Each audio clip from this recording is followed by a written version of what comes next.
Ya, lapor. Bisa, hasil laporan dah.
teman-teman, udah tahu belum cara daftar online di Universitas Metodis Indonesia? Caranya gampang kok, nggak pakai ribet, tinggal buka web di www.metodis.ac.id. Klik daftar online atau di www.pmb.metodis.ac.id. Ikuti petunjuk infografik tahapan ini ya.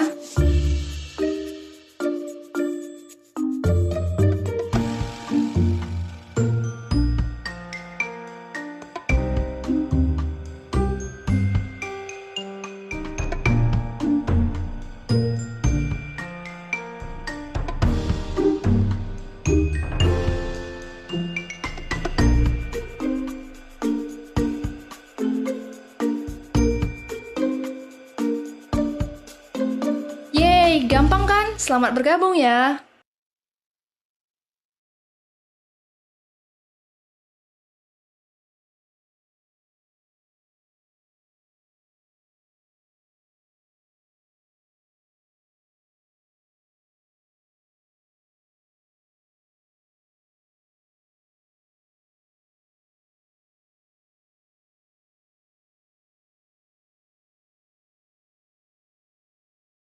Oke, sapa dulu. Halo Pak Dika. Mana Pak Dekan?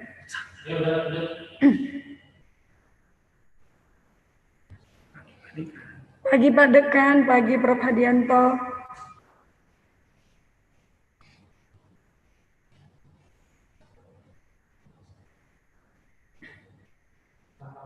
Pagi Pak Dekan, pagi Prof. Hadianto.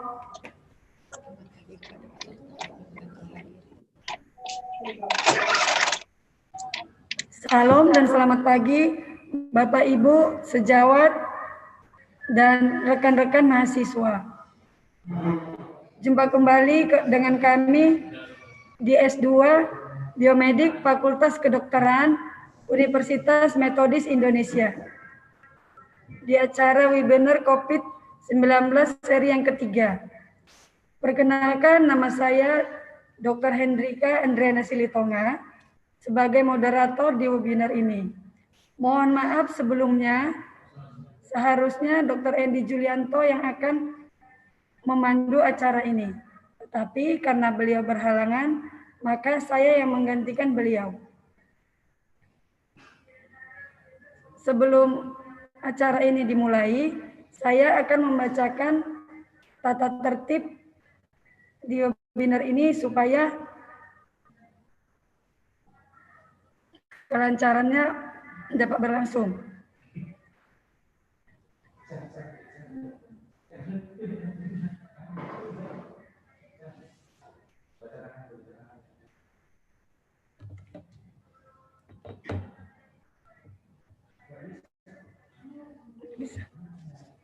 Bisa.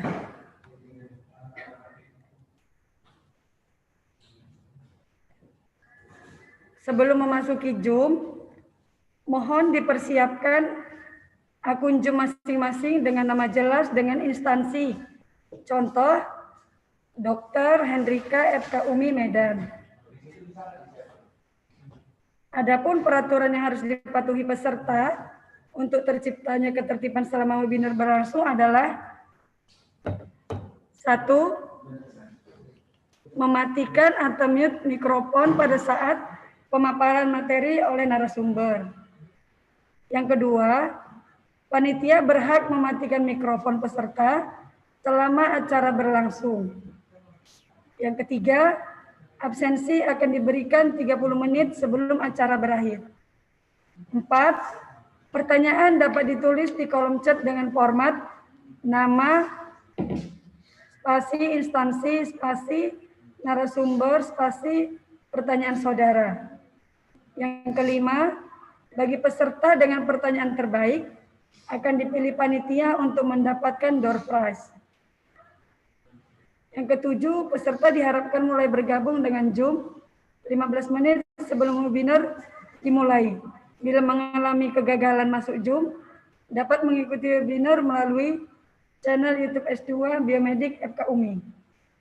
Yang kedelapan, sertifikat diberikan per sesi acara, namun akan dikirimkan setelah keempat sesi selesai. Yang kesembilan, Demi keamanan dan kenyamanan bersama, dimohonkan mentaati tata tertib yang sudah diberikan. Selamat mengikuti webinar kami. Acara ini akan dibuka oleh dekan kami, Dr. Eka Samuel P. Hutasoid, SPOG, MM. Kepada Dr. Eka kami persilakan dengan hormat.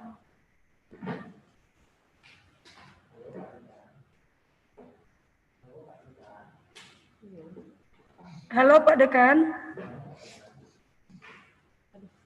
Halo. Tiba-tiba flu pula.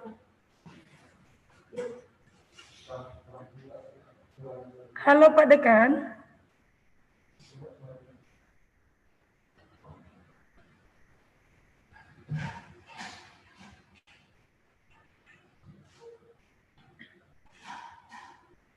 Halo Pak Dekan.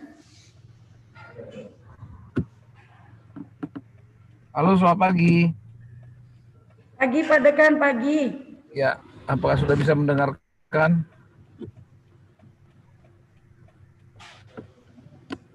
Halo, selamat pagi. Halo Pak Dekan, kami persilakan kepada Bapak Dekan untuk memberikan kata sambutan. Kepada Bapak Dekan kami persilakan dengan hormat. Ya, terima kasih Dr. Hendrika. Mudah-mudahan suara saya dapat didengar. Shalom, selamat pagi bagi Bapak, Ibu, dan sejawat dokter sekalian dan para mahasiswa yang mengikuti seminar hari ini. Terima kasih atas antusias yang tinggi kepada kami Fakultas Kedokteran Universitas Metodis Indonesia, Medan, khususnya untuk S2 Biomedik Fakultas Kedokteran Metodis. Meski tergolong sebagai pendatang baru, S2 Biomedik sudah memberikan sumbangsih dalam penyebaran ilmu pengetahuan di masa pandemik ini seperti saat ini. Seri ketiga kali ini akan membicarakan bagaimana pelayanan teledermatologis memungkinkan dilakukan di masa pandemik ini, seperti yang sedang kita alami saat ini juga. Pemikiran dari ahli yang akan memaparkan kepada kita bagaimana teledermatologis dilakukan. Semoga mengubah paradigma kita bahwa berobat menjadi tabu saat masa kini dan kita bisa menjadi berobat kembali. Kita masih dapat berkonsultasi dengan pakarnya meski secara jarak jauh. Semoga webinar ini dapat membawa dampak yang baik bagi kita semuanya. Amin. Informasi bagi rekan-rekan mahasiswa yang ingin bergabung dengan S2 Medik, silakan mendaftar di bagian online di FKUMI, website UMI ya. Keunggulan dari biomedik kita ini adalah menerapkan kemampuan fitokimia dalam menemukan bahan alam berkhasiat dari tumbuhan lokal, ada program magang khususnya untuk anti-aging di klinik anti-aging terkemuka di Kota Medan. Laboratorium yang dimiliki ya ini laboratorium biomedik, fitokimia, dan anti-aging. Mari putra-putri terbaik bangsa bergabung dengan kami. Dalam 1,5 tahun atau 2 tahun kami bisa menyelenggarakan pendidikan studi S2 Magister ini. Akhirnya selamat berwebinar dan kita tetap sehat selalu. Tuhan Yesus memberkati. Silakan Dr. Hendrika melanjutkan webinar hari ini. Terima kasih. Terima kasih kepada Bapak Dekan atas sambutannya. Bapak Ibu sejawat dan teman-teman mahasiswa, pagi ini kita akan mendengarkan pemaparan dari Dr. Nova sebagai narasumber kita, yaitu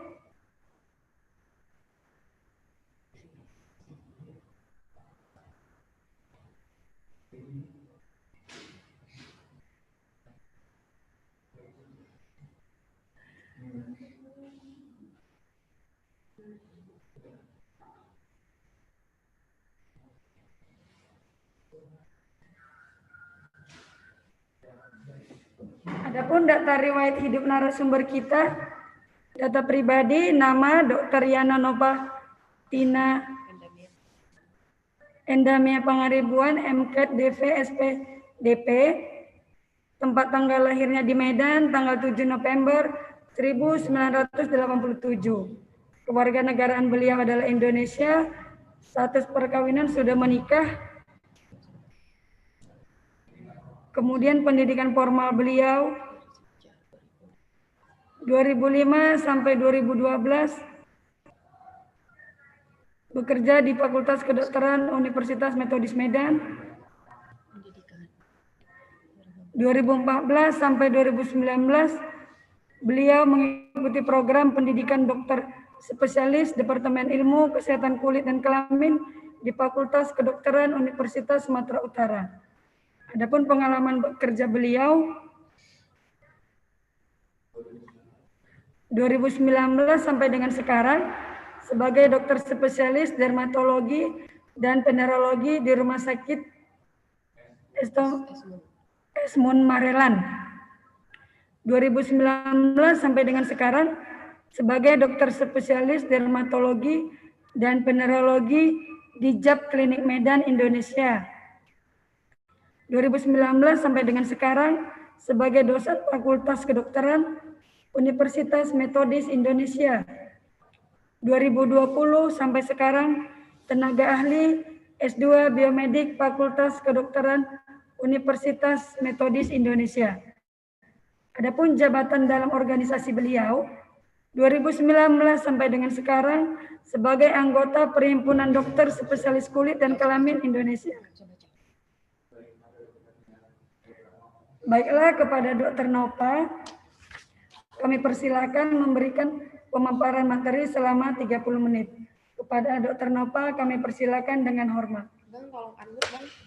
Bantu unmute. Bantu unmute.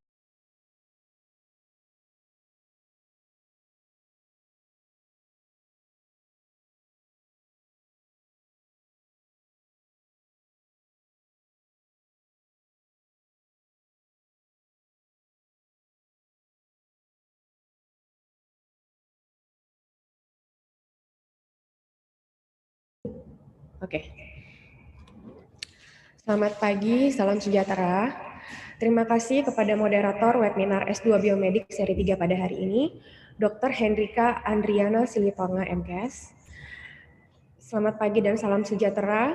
Pertama-tama saya mengucapkan terima kasih kepada Dr. Eka Samuel Hutasoid, SPOGMM, Dekan Fakultas Kedokteran Universitas Metodis Indonesia, yang telah membuka acara webinar kita pada hari ini. Begitu juga dengan kepada Bapak dan Ibu serta sejawat sekalian. Terima kasih untuk kesempatannya yang diberikan kepada saya pada hari ini. Hari ini saya berkesempatan untuk membawa topik webinar yaitu tentang pelayanan dermatologi venerologi di masa pandemik. Facing the new normal oleh dermatologi. Seperti yang kita sama-sama ketahui bahwa coronavirus ini merupakan agen penyebab dari penyakit yang berpotensi fatal, yang menjadi perhatian besar bagi kesehatan masyarakat secara global. Keadaan ini sudah berlangsung selama beberapa bulan, dan ini merupakan penyakit baru, sehingga menyebabkan banyak perubahan-perubahan pada beberapa hal, sehingga kita dipaksa untuk dapat beradaptasi di keadaan pandemi seperti sekarang ini. Oke.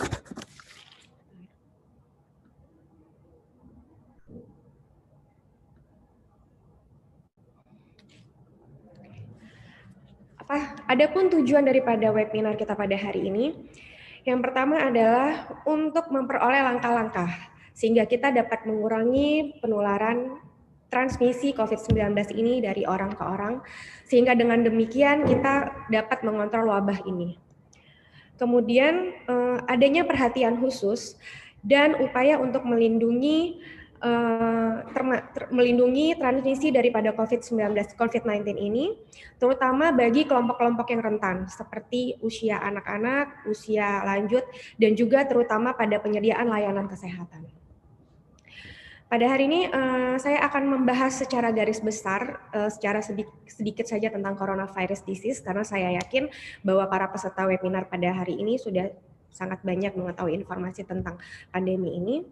Jadi coronavirus ini merupakan virus RNA yang adalah family dari Coronaviridae, merupakan penyakit infeksi virus yang disebabkan oleh Severe Acute Respiratory Syndrome Coronavirus 2 yang sering disebut dengan SARS-CoV-2.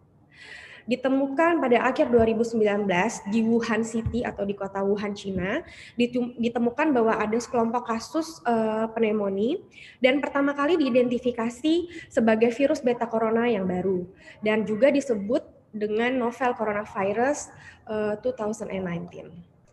Penyakit ini mengenai beberapa atau mengenai sistem-sistem organ, dan laporan belakangan ini juga terdapat laporan gejala klinis yang disebabkan oleh COVID-19. Berikut adalah cara penularan dari penyakit ini.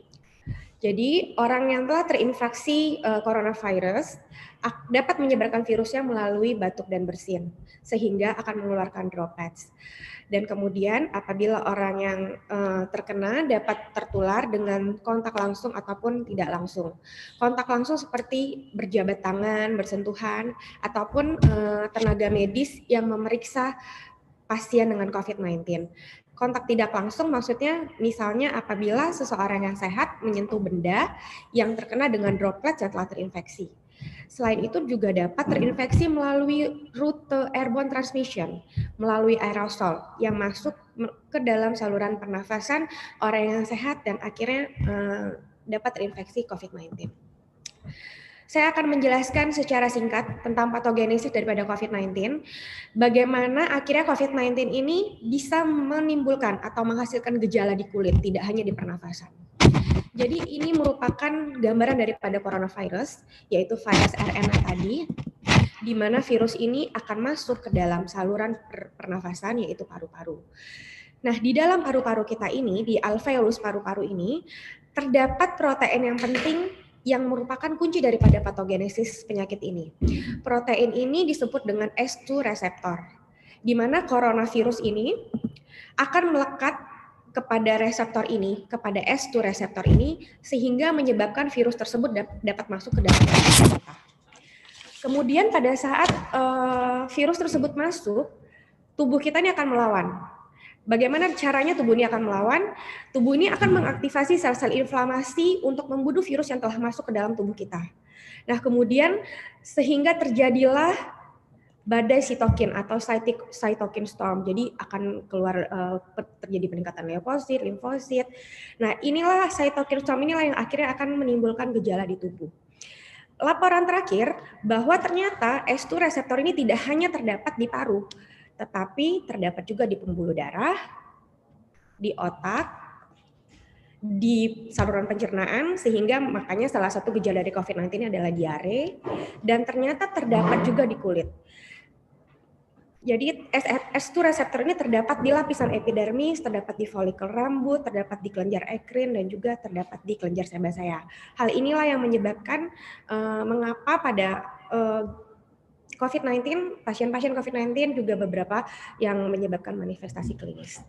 Kemudian ini merupakan laporan yang pertama kali dilaporkan, jurnal yang dilaporkan pertama kali dari Italia, COVID-19 Clinical Manifestation of COVID-19 pada bidang dermatologi dan venerologi.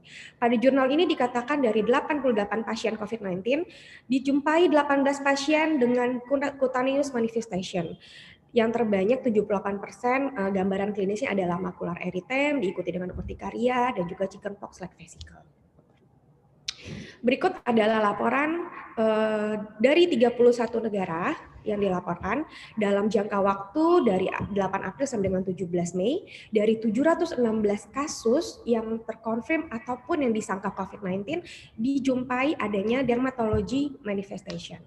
Dan dari 171 pasien yang sudah terkonfirmasi dengan PCR, dijumpailah mereka ternyata mengeluhkan adanya gambaran kulit.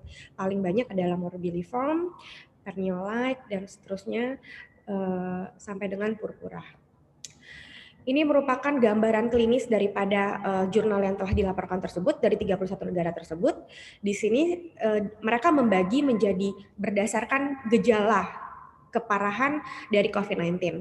Yang pertama ini kolom yang sebelah kiri adalah pasien-pasien dengan gejala ringan. Jadi dijumpai adanya kelainan-kelainan di kaki sebanyak 84% dan di tangan 32%. Keluhannya ini pernio-like lesion. Jadi pernio-like lesion itu adalah kaki, ruang kaki yang bengkak yang biasanya dijumpai pada cuaca yang ekstrim, cuaca dingin. Keluhan ini disertai dengan rasa nyeri, rasa terbakar, dan juga 36% mengeluhkan gatal. Di kolom kedua ini adalah pasien-pasien COVID-19 dengan gejala yang sedang.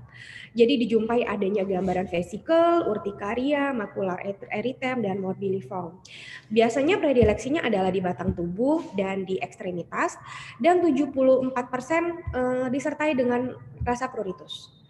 Kolom ketiga ini adalah pasien-pasien dengan gejala berat, gejala COVID-19 berat. Pada kulitnya dijumpai retiform purpura yang biasanya terletak di ekstremitas dan juga bokong, dan biasanya 73% dia bersifat asimptomatik. Berikut adalah laporan dari Bangkok, Thailand, yang dilaporkan mereka mengumpulkan data dari awal Januari sampai dengan tanggal 5 Maret. Ternyata dari 48 pasien dengan COVID-19, disertai dengan adanya peteki. Jadi pada awal kasus ini terjadi di Thailand, sempat salah diagnosis. Jadi pasien-pasien tersebut itu pertama-tama didiagnosis dengan demam berdarah atau dengue fever. Karena gejalanya sama, ada demam, ada rash yaitu peteki, dan juga bahkan dari hasil laboratoriumnya terjadi penurunan trombosit. Oke. Lalu bagaimana keadaan COVID-19, pandemi COVID-19 ini di Indonesia? Ini adalah data yang saya dapat sampai dengan tanggal 19 Agustus 2020 kemarin. Jadi dari pasien-pasien yang sudah terkonfirmasi COVID-19, laboratorium PCR-nya, ternyata sudah 144.945. Nah, dari grafik ini 68% itu sudah sembuh. Sekarang masih kasus aktif atau melayani perawatan adalah 28%, sekitar 39 ribuan. Dan angka kematian sudah mencapai 4%. Oke. Di keadaan sekarang kita melihat bahwa petugas kesehatan semakin banyak yang terinfeksi dan bahkan juga meninggal dunia karena dampak pandemik ini. Untuk itu kita butuh sesuatu yang baru, kita butuh adaptasi yang baru. Bagaimana kita dapat membantu pemerintah untuk memutus mata rantai penularan penyakit ini. Jadi dengan demikian, Menteri Kesehatan Republik Indonesia mengeluarkan Peraturan Menteri Kesehatan Nomor 20 Tahun 2019 tentang penyelenggaraan telemedicine antar fasilitas layanan kesehatan Indonesia. Dan juga pada undang-undang ini diatur tentang telekonsultasi klinis, jadi antara dokter triase dengan dokter spesialis. Kemudian Kementerian Kesehatan juga mengeluarkan himbauan pada tanggal 9 April 2020 tertulis di poin ketiga dengan mengembangkan pelayanan jarak jauh atau telemedicine atau aplikasi online lainnya dalam memberikan pelayanan kepada pasien dan keluarga pasien yang memerlukan. Konsil Kedokteran Indonesia juga mengeluarkan surat edaran yang tertulis di dalamnya bahwa dalam situasi pandemi ini membuka jalur komunikasi online untuk konsultasi dokter kepada pasien yang bukan gawat darurat. Ikatan Dokter Indonesia juga mengeluarkan himbauan pada tanggal 2 April 2020 yang tertuang di dalam poin kedua, yaitu mengurangi jam praktik tatap muka langsung dengan pasien kecuali kasus gawat darurat atau yang segera memerlukan penanganan, dengan merekomendasikan pemanfaatan konsultasi dengan pasien melalui platform telemedicine. Majelis Kehormatan Etika Kedokteran juga mengeluarkan surat keputusan tentang fatwa etik kedokteran, kebijakan kesehatan dan penelitian dalam konteks pandemi COVID-19 ini yang tertuang di dalam poin ke-7, yaitu mengapresiasi upaya tenaga medis yang telah mengedukasi dan memfasilitasi pasien berobat rutin untuk menunda kedatangan ke rumah sakit dan melakukan konsultasi sedapat mungkin tanpa proses tatap muka agar lebih fokus untuk melayani kasus dengan dugaan COVID-19. Perhimpunan Dokter Spesialis Kulit dan Kelamin Indonesia juga mengeluarkan instruksi praktik dokter spesialis dermatovenerologi di masa pandemi COVID-19 yang tertuang dalam 3E, yaitu melakukan konsultasi sedapat mungkin tanpa proses tatap muka langsung melalui teledermatologi dengan mengikuti kajian praktek dermatologi. Nah, ini merupakan dasar-dasar ternyata bahwa pemerintah juga memikirkan bagaimana cara yang terbaik agar pasien dan dokter juga sama-sama aman. Jadi karena juga peningkatan penyebaran COVID-19 ini mengakibatkan dampak di dalam berbagai aspek, maka diperlukan langkah-langkah strategis untuk memutus rantai penularan, dan dalam hal ini kita berbicara di dalam penyediaan layanan kesehatan, yaitu teledermatologi. Nah, Teledermatologi ini apa sih gitu? Jadi teledermatologi ini adalah subspesialisasi di dalam bidang medis dermatologi dan mungkin salah satu aplikasi telemedicine atau e-health yang paling umum. Jadi dengan melalui teledermatologi ini kita dapat mengirimkan informasi medis melalui dengan jarak yang bervariasi maupun jarak dekat ataupun jauh, melalui audio, visual, dan komunikasi, data-data komunikasi. Melalui teledermatologi ini juga bisa dilakukan konsultasi antara pasien dengan dokter atau antara dokter umum, dokter triase dengan dokter spesialis. Dari sini juga dokter boleh untuk menegakkan diagnosis, memberikan treatment, tetapi perlu diketahui bahwa untuk pemberian treatment mungkin tidak diberi secara bebas. Jadi ada obat-obat seperti contohnya steroid diberikan dalam batas waktu tertentu dan juga melalui teledermatologi juga dapat diberikan edukasi. Ini merupakan laporan pertama kali yang dilaporkan oleh Peretnia dan Brown. Jadi sebenarnya bahwa beliau inilah, Peretnia dan Brown inilah yang pertama kali merupakan dokter spesialis kulit dan kelamin yang menciptakan istilah dermatologi ini. Jadi di dalam jurnal ini dipelajari konsultasi jarak jauh di suatu pedesaan, namun pada jurnal ini disimpulkan bahwa masih kurangnya data untuk melihat tentang keamanan, kemanjuran, ataupun kegunaan teknologi telekomunikasi di dalam menegakkan diagnosis dan terapi medis jarak jauh. Nah, sekarang kita berbicara di dalam keadaan sekarang. Kenapa harus teledermatologi selama masa pandemik ini? Kita melihat dari dua sudut pandang. Dari sudut pandang pasien yang paling penting dan dari sudut pandang tenaga medis, dokter, perawat, ataupun orang-orang yang bekerja di rumah sakit. Jadi yang pertama, kenapa kita mengambil tempuh telemedicine atau teledermatologi? Yang pertama untuk mencegah kontak langsung yang tidak perlu dengan tenaga medis ataupun pasien, sehingga kita dapat menurunkan transmisi dan memutuskan rantai penularan. Jadi kita juga dapat membantu pemerintah dengan flatten the curve, dengan membantu pemerintah untuk dapat meratakan kurva daripada penyakit ini. Nah, kemudian diketahui bahwa dengan teledermatologi sebenarnya dokter-dokter tuh difasilitasi, dipermudah gitu kan, untuk tetap dapat memberikan akses kepada pasien yang sangat membutuhkan dan juga pasien-pasien yang kelompok yang rentan seperti tadi anak-anak, lansia, mungkin anak-anak yang mau imunisasi juga tidak perlu takut datang ke rumah sakit karena takut terinfeksi daripada COVID-19 ini gitu. Tetapi perlu diperhatikan bahwa setiap rumah sakit, klinik ataupun praktek dokter pribadi harus memiliki panduan yang mudah untuk dapat dilaksanakan dan untuk dapat dimengerti oleh pasien. Nah, pasien-pasien apa sajakah yang dapat dilayani dengan teledermatologi?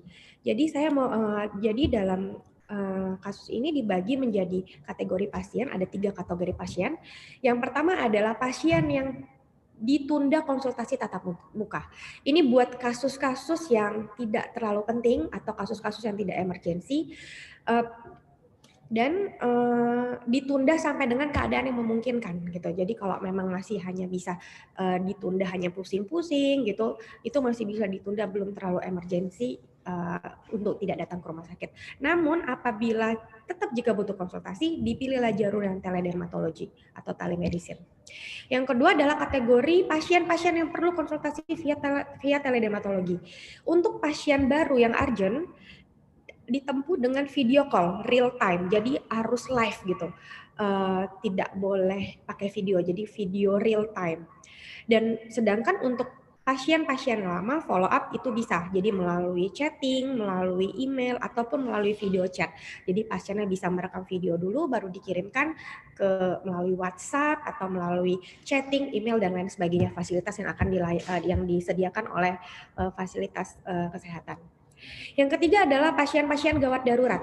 Jadi ini merupakan kelompok pasien yang perlu diperiksa langsung. Jadi pasien-pasien yang memang harus diperiksa langsung, kita tidak menganjurkan melalui telemedicine atau teledermatologi, tetapi bisa datang ke rumah sakit.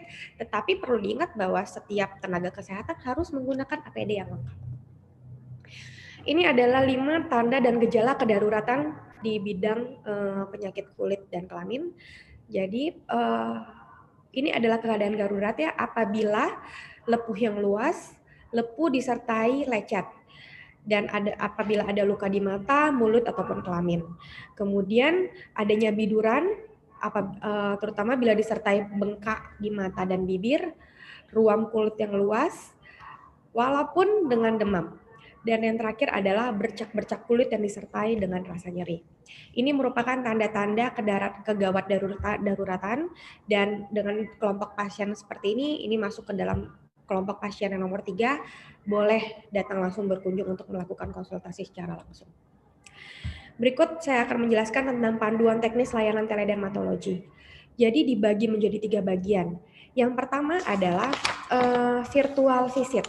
Jadi virtual visit ini untuk pasien yang baru atau pasien yang baru pertama kali konsultasi dilakukan dengan menggunakan real time two-way video ataupun audio platform, bisa menggunakan aplikasi-aplikasi yang diizinkan oleh rumah sakit ataupun fasilitas kesehatannya seperti WhatsApp video call, FaceTime, Skype, ataupun chatting dengan media lainnya. Tetapi diingat, tidak diperbolehkan menggunakan sosial media. Jadi tidak boleh konsultasi melalui Instagram, melalui Twitter, melalui Facebook, itu tidak boleh. Yang kemudian kedua, metodenya adalah metode electronic visit. Jadi electronic visit ini adalah metode-metode untuk follow up pasien lama. Waktunya tidak harus real time. Pasien boleh meninggalkan chatting dengan aplikasi yang sudah ditemukan ataupun menggunakan video chat, bisa menggunakan email atau juga via chat yang lainnya. Yang ketiga adalah check-in. Check-in ini juga dipergunakan untuk pasien lama, digunakan dengan two-way communication yang singkat, dan ini bisa dipergunakan melalui dokter umum, dokter triase, dan dikonsultasikan ke dokter spesialis. Nah, di bidang dermatologi venerologi sendiri, untuk mengirimkan foto kita mempunyai panduannya. Jadi panduannya yang pertama dilihat dari pencahayaan. Apabila pasien berada di dalam ruangan, perlu menggunakan lampu LED. Dan jika di ruang-ruangan, diperlukan untuk menggunakan cahaya alami yang cukup terang, sehingga dapat dilihat ruang-ruangnya dengan jelas, sehingga nanti tidak akan menimbulkan salah diagnosis. Dan juga harus avoid shadow, menghindarin bayangan, dan dianjurkan untuk tidak menggunakan flash.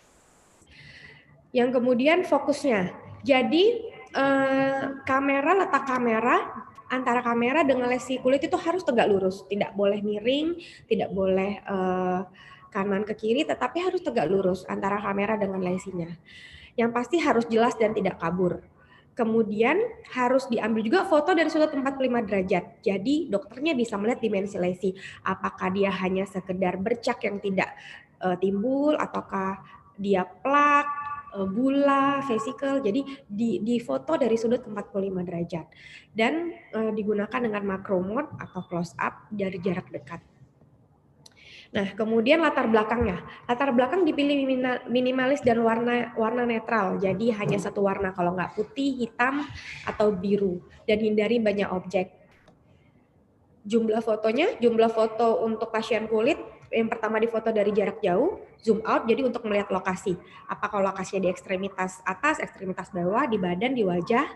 Kemudian foto dari dekat, zoom in, untuk melihat detail lesi. Jadi apakah untuk melihat apakah sudah ada terjadi infeksi, apakah ruangnya berupa plak, seperti yang tadi sudah saya jelaskan. Dan foto dari sudut 45 derajat untuk melihat dimensi lesi, apakah dia menonjol ataupun hanya sejajar dengan kulit. Kemudian untuk wajah, difoto untuk 3 posisi. Jadi dari depan, sisi kanan, dan sisi kiri. Nah, ini yang perlu diperhatikan. Jadi kita harus tetap menjalankan informed consent. Tetapi untuk dalam telemedicine atau teledermatologi ini, persetujuan itu ditanyakan secara lisan dan akan ditulis dan ditandatangani dengan electronic consent. Kemudian jelaskan resiko keamanan data dari pasien. Kita juga harus menjelaskan resiko-resiko apa yang mungkin terjadi, dan juga dijelaskan siapa sajakah yang hadir saat konsultasi berlangsung. Apakah hanya dokter, dan biasanya dokter harus didampingi dengan perawat. Kemudian data-data medisnya akan direcord dan dimasukkan secara langsung ke medical record secara elektronik ataupun manual. Dan yang terakhir yang paling penting adalah ketersediaan daripada pasien. Apakah pasien bersedia untuk menjalani konsultasi via teledermatologi. Berikut adalah alur kerja teledermatologi di rumah sakit. Jadi yang pertama harus mengikuti sistem yang telah tersedia. Apakah melalui web, apakah melalui aplikasi, dan kemudian didaftarkan konsultasi online antara rumah sakit, pasien, dan dokter. Jadi harus masuk melalui ke rumah sakit dulu, dan nantinya rumah sakit yang akan menginfokan ke pasien. Dokternya ada jam berapa akan dilakukan konsultasi, dan kemudian biasanya kalau di rumah sakit itu menggunakan alat dari rumah sakit, misalnya menggunakan komputer dari rumah sakit, iPad, telepon, ataupun tab dari rumah sakit. Kemudian data akan langsung dimasukkan melalui electronic medical record.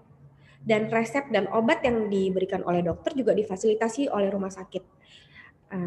Pembayaran juga dilakukan langsung ke rumah sakit. Berikut adalah alur kerja teledermatologi di klinik, yang pasti seperti di rumah sakit tadi, dia dikoordinasi oleh klinik dan disesuaikan dengan sistem yang telah tersedia, kemudian konsultasi online antara klinik, pasien, dan dokter. Jadi klinik tetap harus dilibatkan ya. Kemudian data masuk, dan resep dan obat juga difasilitasi klinik, dan pembayaran ke klinik. Nah, bagaimana alur kerja teledermatologi di praktik pribadi? Jadi konsultasi dilakukan antara dokter dengan pasien langsung, dan data dimasukkan ke MR, kerjasama dengan apotek terdekat gitu. Jadi dokter dapat memandu atau bekerja sama dengan apotek yang di dekat untuk mempermudah teledermatologi ini. Dan pembayaran dilakukan ke dokter dan apotek yang bersangkutan. Dan jika perlu atau jika memungkinkan, dokter disarankan untuk memiliki nomor HP khusus untuk layanan teledermatologi. Ini merupakan alur teledermatologi, jadi ini merupakan medianya. Yang pertama mungkin diperantarai oleh rumah sakit ataupun klinik. Jadi pasien mengambil foto yang akan kemudian dikirim ke dokternya, dan dokter akan menilai, melihat. Ya, ingat ya, untuk pasien baru tadi video call real time. Jadi pertama harus video call, baru kedua boleh mengirimkan foto. Dan sedangkan untuk pasien lama boleh, untuk yang tidak real time. Dan kemudian untuk diagnosisnya, untuk terapinya dan alur berikutnya akan diberitahukan ke pasien. Ini juga pemilihan, tergantung, bisa melalui chat, bisa melalui email, pokoknya melalui aplikasi yang sudah disepakati bersama. Bagaimana penanganan pasien COVID-19 jika positif? Jadi jika dia merupakan konsul sewaktu, ya, apabila dari rumah sakit mengkonsulkan dan itu hanya konsul yang sewaktu, jika persetujuan dokter penanggung jawab, teledermatologi dapat digunakan atau menggunakan foto. Jadi difoto oleh perawat atau dokter umum yang di rumah sakit dan dikirimkan atau dikonsulkan ke dokter spesialis. Namun jika pasien tersebut dirawat bersama, pertama kali tetap harus dilakukan pemeriksaan langsung. Jadi harus menggunakan APD lengkap. Dan tetapi untuk follow up bisa melakukan telemedicine atau teledermatologi. Oke, kesimpulan daripada webinar pada hari ini. Jadi penyakit COVID-19 adalah penyakit yang menular yang disebabkan oleh virus SARS-CoV-2 yang ditetapkan sebagai pandemi. Dari data kuantitatif menunjukkan kenaikan yang signifikan. Untuk itu, teledermatologi merupakan langkah strategis untuk mencegah penularan kepada dokter dan tenaga kesehatan di rumah sakit serta pasien yang berkunjung ke rumah sakit. Dengan demikian kita dapat membantu pemerintah untuk memutus mata rantai penularan. Terima kasih. Saya kembalikan kepada moderator Dr. Hendrika.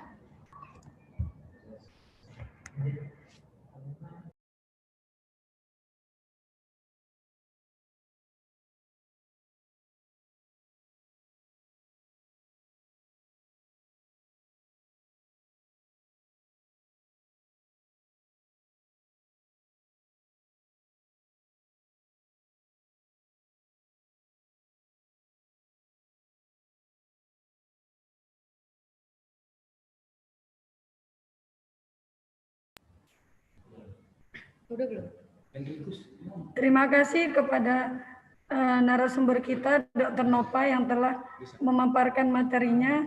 Tentunya materinya sangat menarik di masa pandemi ini.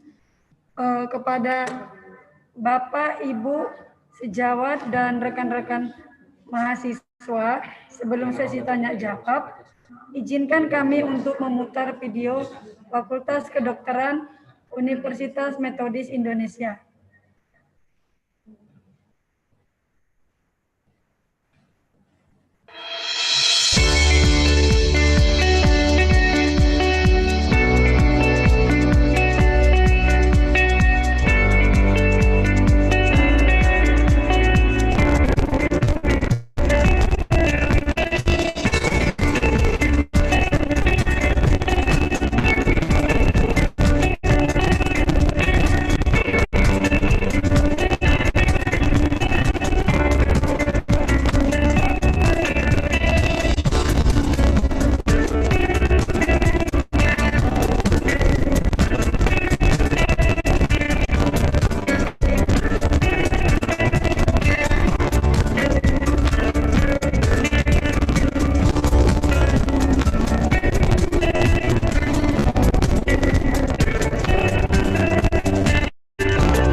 sidang Senat Terbuka Fakultas Kedokteran Universitas Metodis Indonesia dengan acara tunggal pengangkatan Sumpah Dokter Angkatan ke-152 dengan inisiatif.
Indonesia di tingkat nasional bahkan di tingkat internasional dengan melakukan upaya-upaya dalam tridharma perguruan tinggi, meningkatkan riset, meningkatkan penulisan jurnal ilmiah nasional maupun internasional, dan juga meningkatkan kualitas lulusan dari Universitas Metodis Indonesia, antara lain dengan cara melakukan uji kompetensi bagi setiap lulusan Universitas Metodis Indonesia, sehingga mereka di samping memiliki ijazah juga mereka akan memperoleh sertifikat kompetensi yang bisa digunakan untuk mendapatkan profesi di tengah-tengah dunia kerja maupun industri.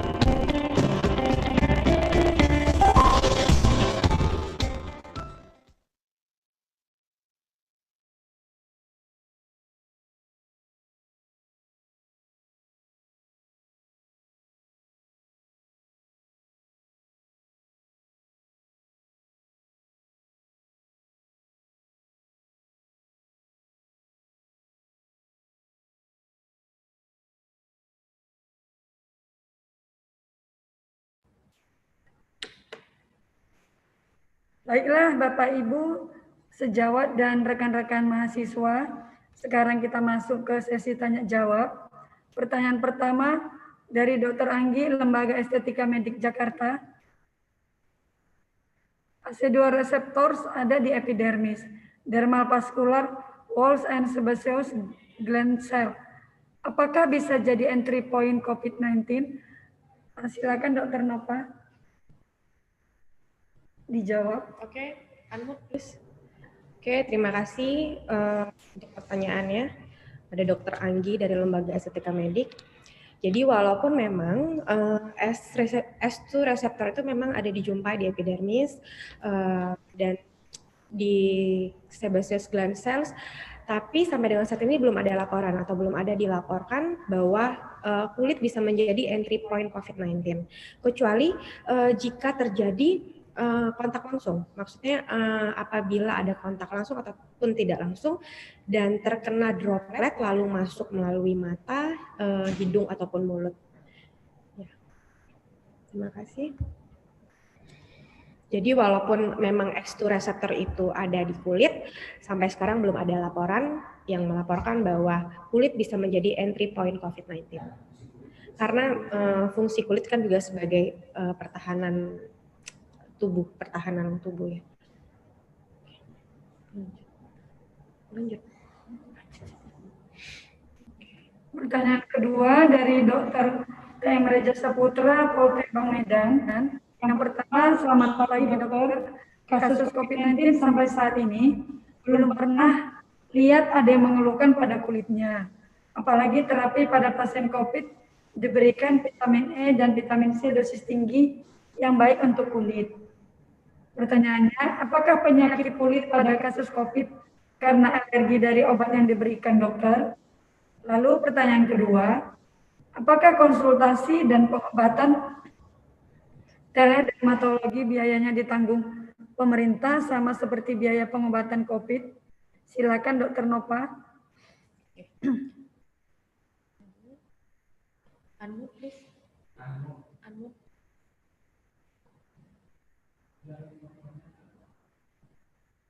Oke, terima kasih kepada Dr. TM Reza. Jadi untuk kasus-kasus yang memiliki alergi vitamin E dan C sebenarnya sangat jarang, sangat minimal kecuali ada campuran obat lain, misalnya vitamin C bercampur dengan kolagen. Mungkin pasien tersebut bisa alergi dengan kolagennya gitu. Jadi untuk kasus-kasus apakah penyakit kulit? Jadi mungkin bukan karena alerginya. Jadi memang karena manifestasi COVID-19 itu yang menimbulkan gejala di kulit. Kemudian apakah konsultasi dan pengobatan teledermatologi biayanya tidak ditanggung pemerintah karena ini bersifat pribadi dari rumah sakit, klinik, ataupun praktek pribadi sesuai dengan kebijakan masing-masing fasilitas kesehatan yang menyediakannya. Okay. Pertanyaan berikutnya dari Dr. Julius Samega, Departemen Mikrobiologi. Apakah pasien dengan gejala erythematosus, widespread urtikaria, chickenpox-like vesicle bisa dikategorikan dengan diagnosa COVID-19? Oke, terima kasih Dr. Julio Samega. Jadi memang perlu kita untuk karena laporan-laporan yang masuk belakangan ini dengan gejala-gejala yang terjadi di kulit, jadi perlu perhatian khusus sebenarnya untuk gejala-gejala ini bisa kita sangkakan untuk COVID-19. Tetapi tetap juga diagnosis yang pasti itu harus dengan swab PCR. Ya, harus dengan swab PCR dan juga dilihat juga gejala-gejala COVID-19 yang lainnya, seperti gejala-gejala di pernafasan, di pembuluh darah, misalnya di dimer meningkat, ataupun gejala-gejala di saluran pencernaan gitu. Jadi untuk di kulit sendiri sebenarnya juga belum pasti. Jadi ini hanya berdasarkan dari jurnal-jurnal yang belakangan ini dilaporkan. Pertanyaan berikutnya dari Ahmad Bayu Aryawan, Fakultas Peternakan Universitas Haluoleh Kendari, Sulawesi Tenggara. Apakah penerapan lemak hewani bisa dijadikan untuk pengembangan produk salep bagi penderita paparan kulit kemerahan terstruktur? Kalau iya, kandungan apa saja yang paling signifikan di antara lemak hewani tersebut? Oke, terima kasih kepada Ahmad Bayu Aryawan. Jadi di sini pertanyaannya mengenai salep. Ya, jadi untuk sesuatu obat yang sebelum dinyatakan aman harus memang melewati uji klinis fase 3. Jadi jika belum ada uji klinis fase 3, obat tersebut belum bisa diberikan kepada manusia. Pertanyaan berikutnya dari Irma, dari Klinik Utama Nehemia, izin tanya Dok, apa hubungan munculnya ruam pada kulit pasien positif COVID-19 jika sebelumnya si pasien ada riwayat urtikaria? Ya, terima kasih Firma. Jadi untuk pasien-pasien riwayat urtikaria itu sebenarnya tidak ada hubungannya dengan pasien COVID-19.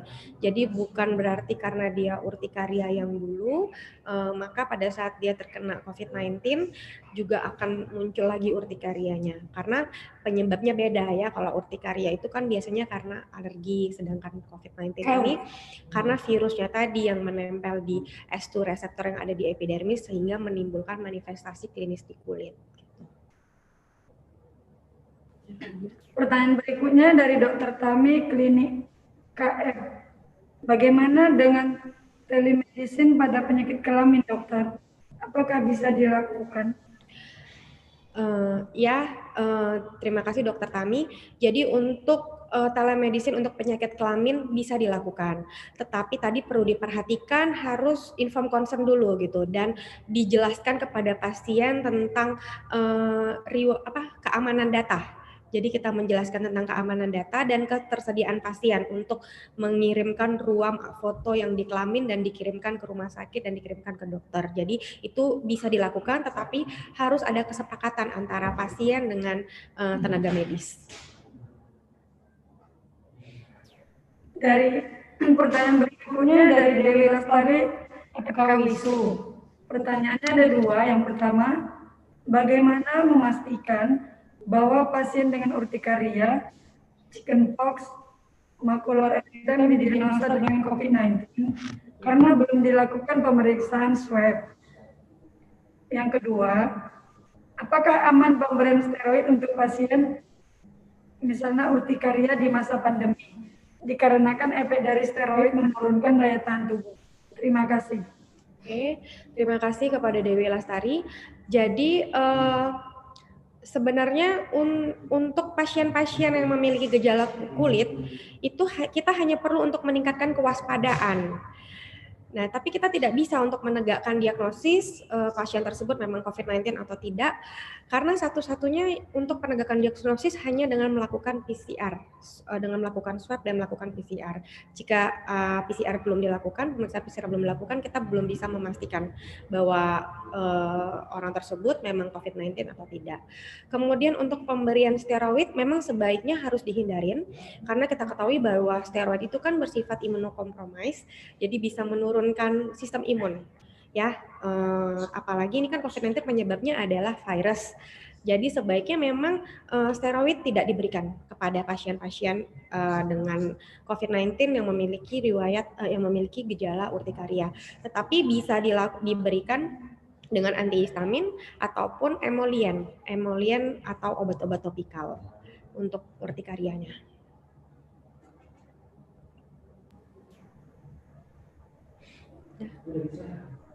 Terima kasih kepada narasumber kami, Dr. Nova, yang telah memaparkan dan menjawab semua pertanyaan dari peserta.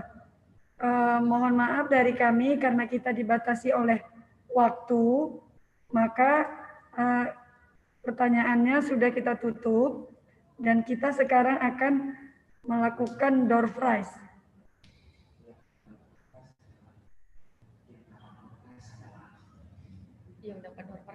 Yang mendapatkan door prize adalah pertama Dr. Dewi Lestari, kemudian Firma dan Tami.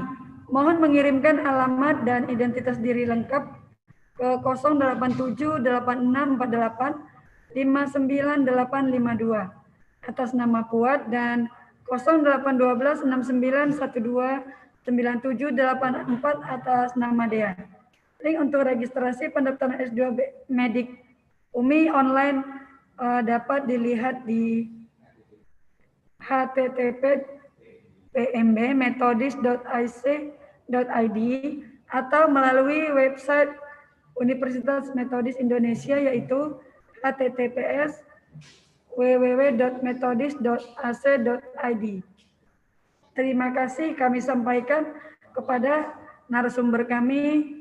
Kemudian di sini hadir guru kami, Prof. Hadianto Lim, Bapak Dekan, dan sejawat serta teman-teman mahasiswa.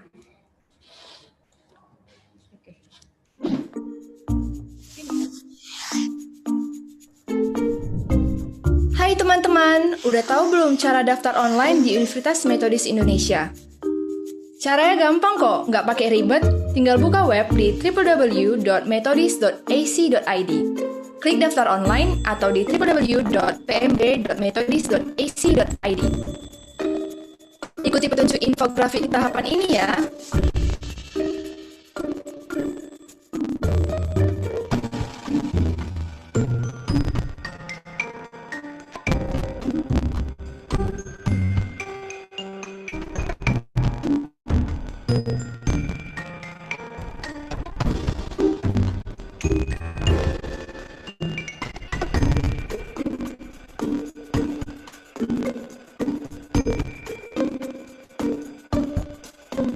Yeay, gampang kan? Selamat bergabung ya.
dalam perguruan tinggi, meningkatkan riset, meningkatkan penulisan jurnal ilmiah nasional maupun internasional, dan juga meningkatkan kualitas lulusan dari Universitas Indonesia.